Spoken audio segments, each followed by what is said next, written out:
Afternoon po mga kababayan, ma'am sir, this is Jam, the Filipino channel, ang inyo pong lingkod. So today is December 21, 2025 at tayo ngayon ay papunta dito yan sa may Morgan Suite Executive Residences sa may Florence Way po yan, Western Bikutan, Taguig, at dadalhin po natin sa may Uptown Mall, BGC Mall po yan, sa may 11th Drive, Bonifacio Global City po yan, Taguig. Okay, magbabalik po tayo mamayang unti po. Wag nakuha na po natin sila. Disclaimer lamang po, ang content po natin ay kalsada at hindi ang passenger. Kaya nga naman, saka naman po may marinig kayo mga pangalan ng lugar, pangalan ng tao, pangalan ng organizations, government o private man yan, ay wala pong kinalaman ng channel na ito at wala pong pinapatungkulan. Lahat po ng pinag-uusapan dito ay pawang dito lamang po yan sa loob at wala pong pinapatungkulan sa labas. Okay po, magbabalik po tayo mamayang konti pag nakuha na po natin sila.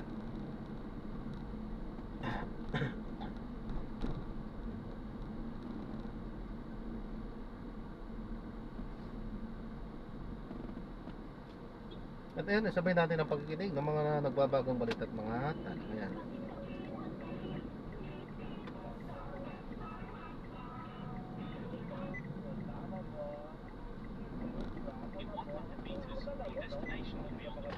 Tiyakin ko na unang-una siguro maayos yung nalaisara, nakapadlock o kaya ay meron kayong mga napagbibili na tignan-tignan ng inyong mga bahay. Alis na kayo sa mga bahay na po. Marami na akong binabanggit ng mga otoridad po natin, mula sa Philippine National Police, pagkita rin sa iba pa na mga law enforcement agencies na lalabasin po ang umalis tayo sa ating mga bahay at magbabakasyon sa ibang lugar, mapadig man yan sa mga probinsya o kaya sa iba yung dagat. Huwag muna natin i-broadcast sa mga social media accounts po natin. Yung parang OOTD, pagkatapos ay sasabihin paalis, papunta sa ganito, on airport, pinapakita pa yung mga passport at mga nagsimula ng pinapaal ang Vietnam sa mga sakyahan na nagsimula ng kasero sa bus ng Victory Liner na patungo ng Cagayan Valley na mamayang gabi naman ang kanilang biyahe. Kumusta naman yung mga kababayan natin na magsisipag-uwian kasi kadalasan sa eksena dyan napakarami ng mga daladala nila mga gamit animoy lipat bahay o hapon na ang tawag dito hapon barangay alam mo lipat bahay. Oo, meron pa rin mga ganyan, nagkakasihan, akala mo mga palimbayan bakit ka na ito no? Napatulog na siguro marahil ito at yung mga matagal na hindi umuwi, marami sila mga dadalhin sa mga kaanak at yung iba naman talagang nakakita mo nasabi sa pagbiyahe sa mga life dyan halos yung pakalaman ang dala pero ang mga excited dito makikita biyahe pa lang postura na yun kung masuutan ng mga bata na magbiyahe sa kanilang mga probinsya siguro para makita na rin ang kanilang mga lolo at lola sa panahon ng kapatuan dito. Yeah. Pwede ba kami? Sure. Yung karamihan na Ma'am, decline po. yung mga magbiyahe ng Pabisayan It's already open. dahil malayo ang biyahe nito kaya medyo kukunti na lang nakita ko mga bus dito pero ayun na sa meron pa mga Ayan. okay. Laman sa traffic palit-palit dito sa Metro Manila para naman pagdating sa mga pasahero at umabot pa ng pasahero patungo naman sa probinsya kaya may ilang araw pa naman ang biyahe kaya timeline na hinahabol para mga pagdiwan ng kapatuhan sa mga probinsya. Yung dami naman ng trafiko, malapit sa mga terminal, hindi ba nagkaka-problema sa mga medyo kumakapag hindi na yung trafiko. Mamagal kahit sa booking ng mga sakyan nakatulog sa kapag-mababagad pa yung pagbababa, yung masyadong napagal yung pagbababa ng mga pasahero. yung iba naman, ang baba ng pasahero, sinasabay na rin ang pag-change ng pangakya para makakuha ng mga pasahero, ang mga taxi, at gano'n din, ang pagtindi pa yung mga motorsiklo, no? At nag-aabak din ng kanilang na mga pasahero. So, pero ano ito kailangan pa na, ako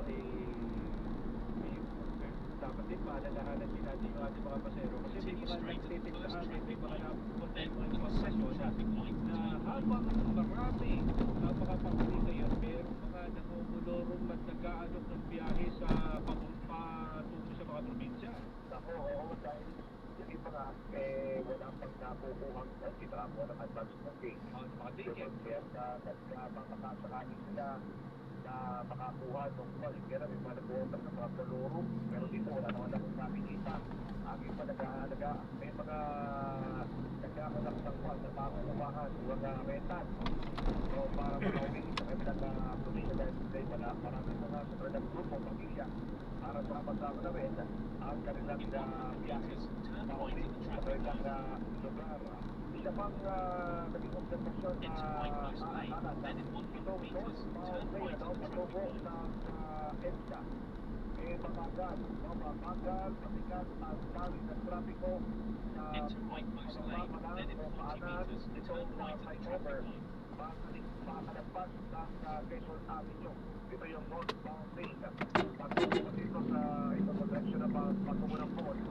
At ito marami ay mga mahabol sa Olympic Advance kung tawagin na manipili sa mga mall na mahapit dito mamaga ng pusat ng tawag ng traffic sa mahapit dito. Tapos iparte pati ng GMA. Sumaran, DCWB Tapat ito. Sumaran, DCWB Pantay Biyahe. Mga pasahero naman sa PITX, umabot na sa 130,000 ngayong hapon. Nakasunod sa balita na yan si Christian Banyo. Christian? Patuloy ang pagdagsa ng mga pasahero sa Paranaque, Integrated Terminal Exchange o PITX, 4 na araw bago ang Pasko. Matapos sa PITX, as of 4 p.m., umaabot na sa 130,000 ang food traffic sa terminal na inaasahan magkano bang dadami sa mga susunod na oras at araw. Pero isang biyahe ay meron pang pasok sa trabaho ang Martesa. Sa dapat sa PITX, magulit na ang biyahe sa isang pilit oras, maluwag at hindi magigilip hanggang sa ngayon sa iba't ibang ruta. Nagbilang na ang biyahe Bicol mula December 24 ay nasa 7% pa lamang hanggang 49% ang mga nakabook na pasahero.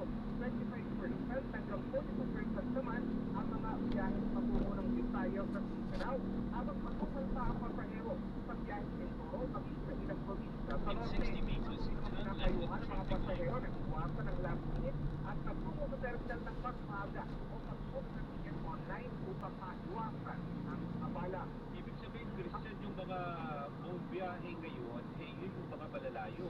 Pero yung mga nandito pa rin tumito lang sa mga malalapit na mga probinsya, kahit tawid-tawid din sa Mindoro, baka ano yan, baka isa o dalawang araw bago yung papaskuhan, doon dadagsa naman dyan sa VITX. Yan yung binabanggit ng PITX ang particular Nicolas Calbasa, ang Public Information Officer ng terminal. Yung mga malalapit, tulad ng Norte, patungo lang dito ng Batangas, ng Laguna. Yan yung mga tawagin natin nila, sa passenger, yung mga bibili ng ticket pag nandun na. Pero yung mga malalayo, tulad ng biyahe ng Mindanao, biyahe ng Visayas, biyahe ng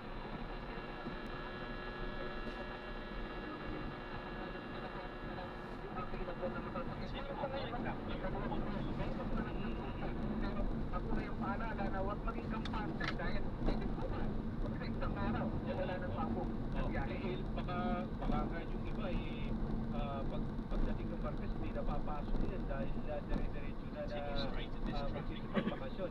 Yung 130,000 na to, paghapon lang to. Ito, ngayong hapon lang ito dahil kahapon na lang ang pagkaya kahapon ay nasa 150,000 kahapon buong araw. Ngayon alas 4 pa lang ng hapon, 140,000 na. So, yung tumawag siya ng 200,000 mamayang gabi. At posible mas maraming pagbibiyahe bukas o sa Martes. So, yung habang mapalapit yung Paskuhan bagong taon. Yan mo na yung later. Mula dito na sa PITS, ang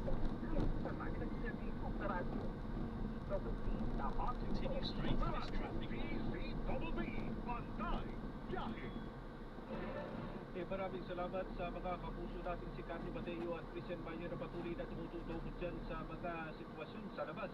Diretso na natin sa MMDA Metro Base. Nasa linya po natin itong si Ginoong Joel Wahe para bigyan po tayo ng pinakaling informasyon sa mga pangunahing kalsada sa Metro Manila. Magandang hapon po sa inyo, Sir Joel. Magandang hapon din sa inyo, Sir Alan, sa lahat po ng mga nakikinig o sumusubaybay sa GGWB. Yung latest traffic update natin sa may EDSA, yung southbound lane, magmula dyan sa may Balintawak Cloverleaf, maluwag naman po light traffic, patungo ng Kaingin Road, hanggang sa may Muñoz. Maging sa may West Avenue, tuloy-tuloy yung usad ng mga sasakyan, patungo ng Quezon Avenue hanggang makarating pa ng Timog Avenue. Bahagyang mabagal man sa may Kapunila hanggang sa intersection ng Aurora Boulevard. Na natin sila. So maraming salamat po sa panonood hanggang sa muli. Ingat po at God bless. Paalam po muna. Pansamantala tayo ay gagawa na ng ibang video sa ating susunod na misyon. Paalam po muna. Pansamantala. So this is Jam, the Filipino channel, ang inyo pong lingkod.